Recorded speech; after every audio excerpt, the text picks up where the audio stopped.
Séptimo día de los 50 de perfeccionamiento en nuestro carácter. Vamos con la séptima cualidad, que es confiabilidad.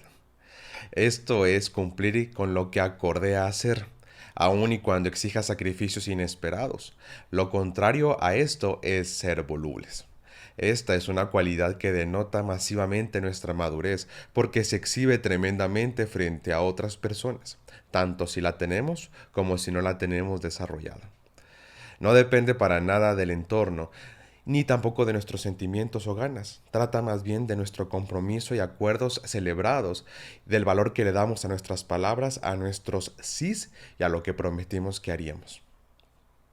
Considerando qué historia elegir para esta cualidad, me di cuenta que todos los personajes lograron lo que lograron por una historia en común, la confiabilidad de las palabras de Dios. Abraham, Noé, Moisés, Josué, los profetas y hasta los apóstoles lograron esas hazañas por la confiabilidad de las palabras de Dios al ordenarles hacer alguna labor. El común denominador de todas las historias es Dios con un propósito que al juntar todas las historias resalta. Con Abraham, Dios hace una promesa de una gran familia en la cual serán benditas todas las familias de la tierra. Con José llega en Egipto y Moisés los libera. Siempre son respaldados por Dios y la confiabilidad de sus palabras. En el Sinaí les dice que Él será su Dios y ellos serán su pueblo, su especial tesoro. Y todo esto se establece en un pacto celebrado en Éxodo 24, que incluía ser sellado con la sangre de un cordero. Esto pasó unos 1400 años antes de Cristo. Luego son introducidos a la tierra que Dios también les había prometido por mano de Josué, y en los jueces, época donde todo el mundo se relaja, cada quien hizo lo que bien le parecía. Los profetas mencionan que regresen a ese pacto celebrado en el Sinaí cuando aparecen, que no se aparten, pero en efecto se apartan. La historia cuenta que ellos mismos anhelaban ser como los asirios o como los babilonios, que fueron ellos quienes los conquistaron exactamente y los apartaron aún más del pacto que ellos ya habían abandonado antes. Luego casi son exterminados por los persas en la historia de Esther, por los griegos con Alejandro Magno y hasta con los romanos, los emperadores. Sin embargo, aunque se fueron a otras naciones quebrantando el pacto que Dios tenía con ellos, aparece Jeremías en el año 600 a.C. aproximadamente, en el capítulo 31. Es Dios mismo quien dice que llegarán días en los que renovaría el pacto con su mismo pueblo, aunque ellos hubieran invalidado ese pacto, que ese pacto renovado incluiría poner sus mandamientos en sus corazones, que antes habían sido como piedras, pero ahora Él los convertiría en corazones de carne, para que anduvieran, guardaran y practicaran sus mandamientos, como lo reforzaría Ezequiel 36 en el verso 27 unos años después, notando que sería el mismo Espíritu Santo quien haría esta labor. Luego ves que cuando aparece el Mesías aproximadamente en el año 30, la noche exacta antes de morir, levanta una copa y dice palabras como: esta copa representa mi sangre para renovar el pacto. Imagínate nada más esto. El mismo pacto que estaba hablando es el que se hizo en el Sinaí con la sangre de un cordero. Ahora él mismo venía a renovar, pues se había invalidado ese pacto.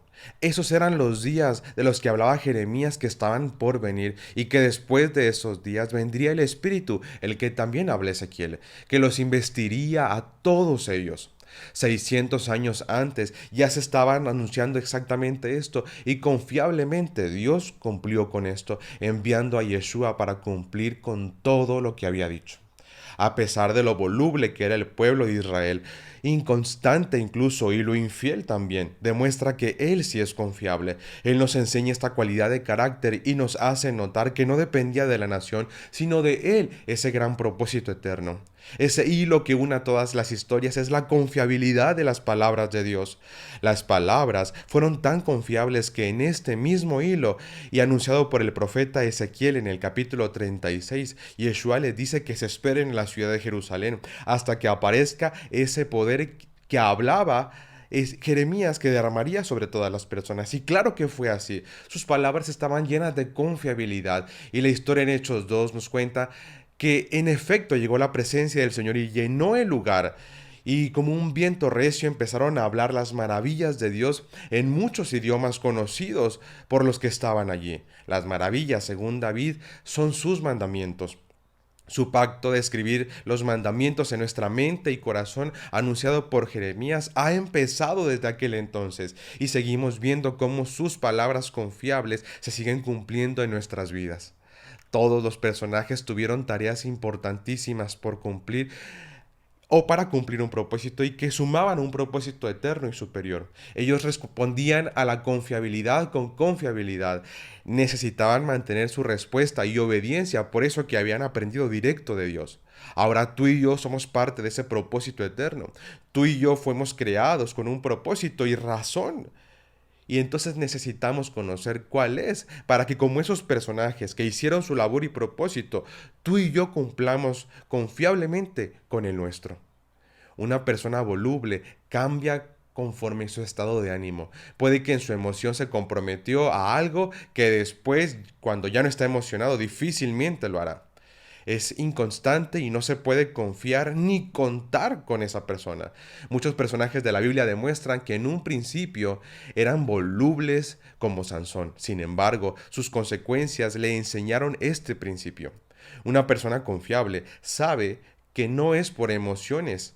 Aunque su emoción baje o ya no esté, la disciplina entra influenciado por el compromiso. Su carácter se fortalece que aunque no quiera ese día o su emoción no le dé para hacerlo, reconoce que es necesario primero por él mismo y en consecuencia con aquellos con quienes se comprometió.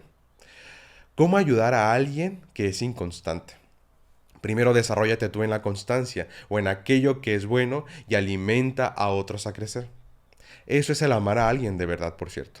Desarrollar tu propósito plenamente, crecer y ser responsable, madurar ya es ayudar a otros. Escucha, mantén la calma, no juzgues como lo vimos ayer.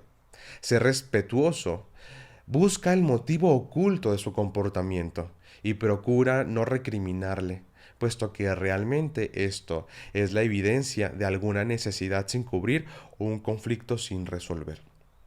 Ayuda dando objetivos según su necesidad. Esto va a ser pesado porque si en verdad quieres ayudar a alguien requerirá que le ayudes a lograr ese mismo objetivo, ya sea un trámite o alguna cosa en la escuela o trabajo. Pero esos mismos logros van motivando a la persona y ayudándole a notar que sí puede lograr gracias a su constancia diferentes tareas. Delegale cada vez tareas más complejas y sobre todo planéalo para que en esa misma planeación delegues tareas completas y también confiadamente le puedas decir que lo puede lograr de manera autónoma. La confiabilidad se construye. Y si queremos desarrollarlo para la trascendencia, necesitamos hacerlo con las personas más cercanas en el presente inmediato. Cumplir con nuestra palabra y que nuestro sí sea sí y que nuestro no sea no. Shalom.